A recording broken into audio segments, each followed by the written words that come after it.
around Djuma Dam to find the lions of the Nkuhuma Pride. Now, as many of you will know, there's been some distressing time for them. 2 or 3 cubs, possibly even 4, seem to have gone down with a mysterious disease. Now, what we're going to do as we drive along is explain to you the latest theory as to what's going on with it and what we think the case is. And I know that for many of you this has been a particularly distressing time, and I understand that completely. It's been very nasty for us too. But what we think is going on, well, what happened yesterday is that the Sabi Sand did an assessment. Here are some tracks. They did an assessment, and their assessment showed, after consultation with the vet, that what we probably have here is something called white muscle disease or a variation thereof. Now, this is caused by a nutritional deficiency, often brought on by droughts. It is the nutrients that are lacking apparently are most often selenium and vitamin E. Those are the 2 macronutrients or micronutrients that are most often missing. And this is where they were yesterday, says Brian. We don't see them there now. That's good news in some ways. Now, Herbert did hear a buffalo he thought being killed just north of the Gallagher Pan.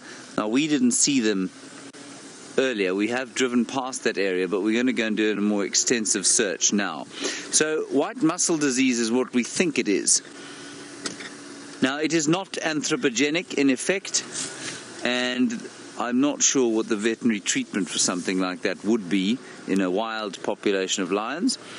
But what will happen is that if we do find a dead cub, then that cub will be taken off just to make sure, for an autopsy, just to make sure.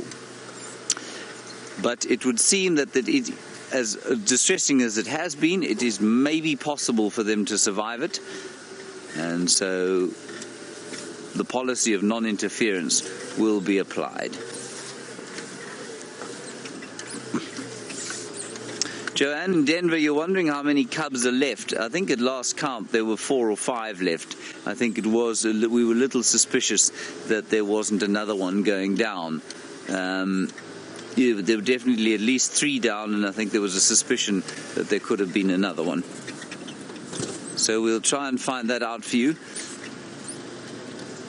But it is not an anthropogenic disease. It is not a disease caused by human beings. It's caused by drought. And it's interesting because, of course, we thought everyone was going to, all the predators were going to have a great time during the drought. They did. They ate a lot. But the quality of that food, not very good. And apparently it's transferred into the milk of the mothers. And so while they're producing a lot of milk, there is often a nutrient deficiency. And vitamin E and the crucial kind of trace, it's not a trace element, what do we call them? I suppose it might be called a trace element.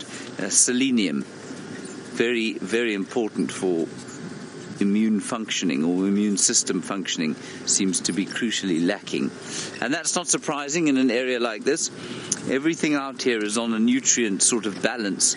Because the soil is so poor, so much of the food is really not very nutritious.